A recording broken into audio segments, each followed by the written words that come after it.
did the judiciary just declare war on the president's power of the purse? Or are they really just upholding a spending law that Congress mandated? That really is the question, isn't it? It's fundamental separation of powers conflict. Mm. What we're seeing play out, I mean, right now is this huge constitutional battle. Right. And it's happening over the food budget for, what, 42 million Americans? Welcome to the Deep Dive. Today, we're unpacking an urgent constitutional crisis. It really seems to have hit a tipping point just tonight, November 7th, 2025. Our source material digs into the legal and, the political fallout around the Trump-Vance administration's attempt to drastically limit SNAP benefits the Supplemental Nutrition Assistance Program. Yeah, and the urgency comes from this ongoing government shutdown. The sources we have call it the longest on record. The longest, wow. Yeah, and when the administration moved to cut off that food assistance, well, the federal court stepped in.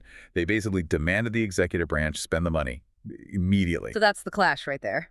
Exactly. It pits the president's authority, his power to manage resources, against Congress's really fundamental right to control spending, the power of the purse. Okay, and here's the breaking news hook, literally happening as we speak. Tonight, the administration filed an emergency appeal. Right. Straight to the Supreme Court. To SCOTUS, yeah.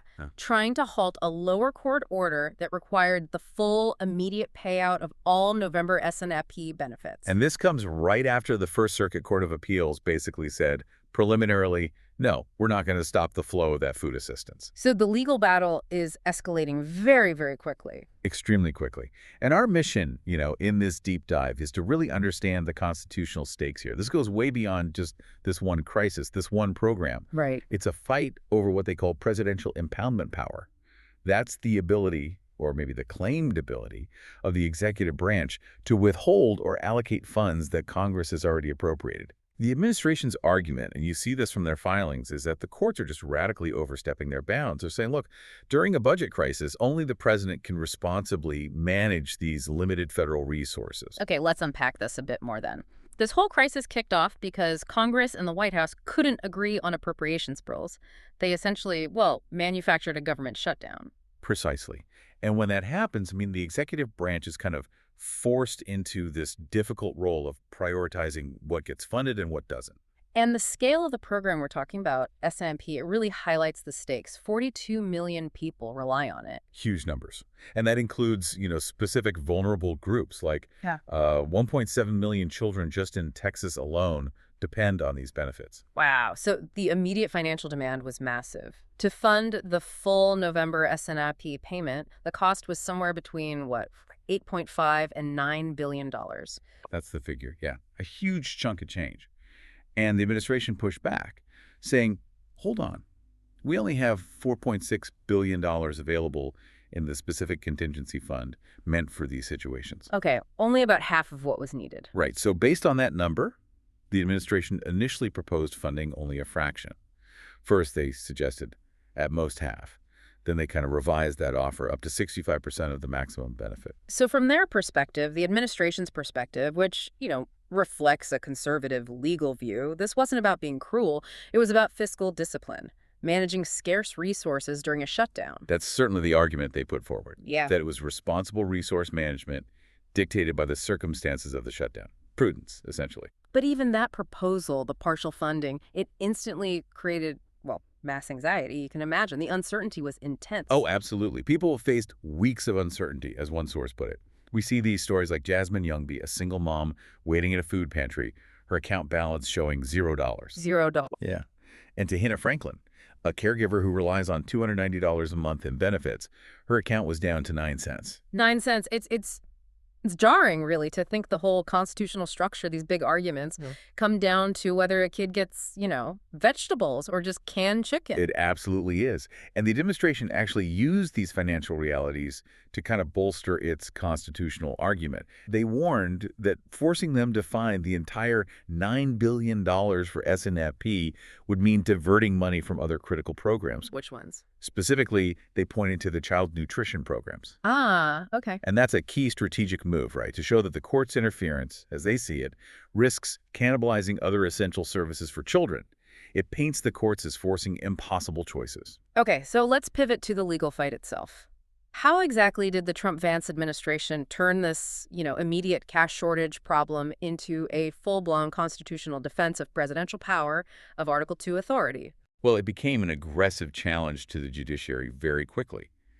You had federal courts, particularly U.S. District Court Judge John McConnell Jr., repeatedly ordering the administration to deliver the full SNAP payments. And telling them how to do it. Yes, specifically instructing them on using those contingency funds. And Judge McConnell didn't mince words. He accused the government of withholding benefits for political purposes. Oof, that accusation must have really set the stage. It absolutely did. It basically paved the way for the administration's full constitutional defense. That's when the Department of Justice, the DOJ, really stepped in forcefully. Right, taking it to the higher courts. What was their core argument? Their core argument was a very strong separation of powers claim.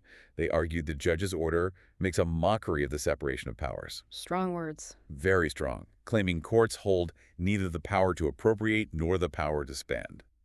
They're fundamentally defending the executive's role as the chief allocator of funds once appropriated, especially in a crisis. And the Solicitor General, D. John Sauer, he took that argument right up to the Supreme Court. He did, using some very specific, pretty aggressive language.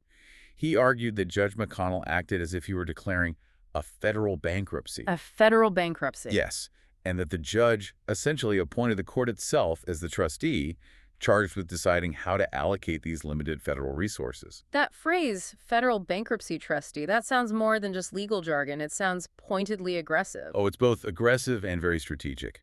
They're making the case that the courts are completely usurping an executive function.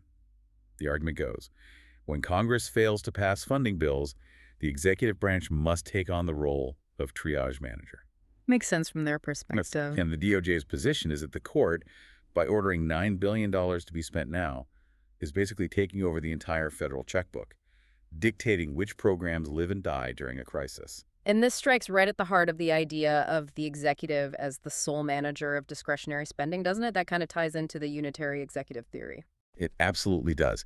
That theory posits that the president controls the entirety of the executive branch, all its agencies, and must have control over how and when they spend money to effectively execute the laws. Which brings us back to this word impoundment.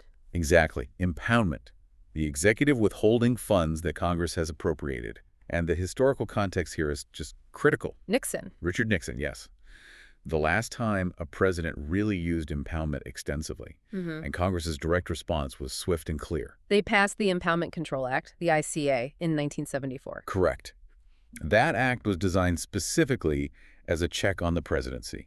It was meant to prevent the executive branch from basically vetoing spending on programs they didn't like, just by refusing to spend the money Congress allocated. So the ICA strictly limited that presidential power, putting the control firmly back with Congress. That was the intent. Yeah. And what makes this current situation so high stakes is that officials within the Trump-Vance administration have openly questioned whether the ICA itself is even constitutional. Wow. Okay, so this isn't just about SNAP benefits for November. Not at all. I mean, that's the immediate crisis, but this is clearly part of a larger strategic confrontation. It seems aimed at restoring a level of fiscal control to the executive branch that hasn't really existed since before Nixon, before the ICA. Okay. Now let's look at the consequences, the human side of this high-level legal back and forth. Because regardless of who's constitutionally right here, this legal chaos instantly meant real hardship and logistical disorder across the states. Yeah, the sources really show how deeply people rely on this system, SNAP, and just how vulnerable they become when it gets destabilized, even temporarily. You mentioned some examples earlier. Yeah, take the college student, A.J. Work. Yeah. She explained SNAP was, quote, the difference between canned chicken, instant rice, and Pop-Tarts to things like vegetables and actual meats. That's a stark difference. It is. And without those benefits, she said she planned to rely on cheaper canned foods, even cut out essential hygiene products, just to afford enough food to eat. And then there are families really living on the edge. You mentioned Amber Harrington. Yes, the mother of an autistic son with a very sensitive palate. She noted their whole household runs on less than $2,000 a month. That includes their $300 SNAP benefit. So that $300 is critical. Absolutely critical. She worried they'd all go hungry, saying they have to wait until her husband's paycheck on the 15th of the month to buy food. Threatening that benefit basically threatens their stability for weeks. It really grounds the constitutional debate in harsh reality. It does. And while this federal legal battle was churning, the states were left dealing with the operational chaos on the ground. Right, trying to figure out if they should pay, how much to pay. Exactly. So when the courts initially ordered the benefits paid in full, some states, like Wisconsin and Oregon, they reportedly worked through the night to get those full benefits distributed immediately. Trying to comply with the court order. Right. But then the administration actually criticized those states, these fast-acting states. Criticize them? For what? For trying to seize what they could of the finite federal funds.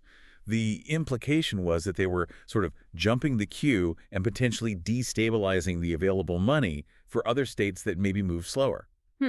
That reaction really underscores the administration's or the conservative perspective here, doesn't it? It does. They're essentially saying that by forcing the immediate spending of these limited funds, the courts actually made the chaos worse. They made a responsible, centralized allocation of resources, which the executive branch saw as its duty impossible. So the argument is the judiciary just complicated a crisis that Congress created in the first place by not funding the government. That's the core of their defense, yes. Okay, so we circle back then to that fundamental conflict we started with. Is the executive branch here protecting its constitutional role as the chief allocator of limited resources, defending that separation of powers? Or is it willfully disregarding a law passed by Congress, an appropriations bill, and, using vulnerable citizens as leverage to try and win a much broader constitutional victory over spending power? And the key takeaway, I think, from what we're seeing is that in this specific stalemate, the courts have become the primary check. Maybe a reluctant check, but the main check against executive action right now. Because the legislative branch failed to act. When the legislative branch, Congress, fails to fulfill its duty and check the president through appropriations or oversight, the judiciary often steps in. They enforce the laws that were actually passed, even if doing that requires them to get into this politically tricky area of managing money. And this whole saga, at its heart, hinges on the legality of impoundment. Can a president withhold funds Congress already designated? That's the crux of it. And that really raises the most provocative thought, I think, for you listening to consider. Okay. If the Supreme Court ultimately sides with the Trump-Vance administration's really robust defense of executive power here, if they somehow validate this challenge to the Impoundment Control Act, what kind of precedent does that set? Right. Does that open the door for any future president to basically veto spending on programs they just don't like, even without Congress agreeing? Exactly. Could they just claim fiscal responsibility during any budget dispute or crisis and refuse to spend money Congress allocated? What's the true long-term price we pay for weaponizing the power of the purse in a way that could fundamentally reshape the balance of power between the branches? A lot to think about there. That's where we'll leave our deep dive for today.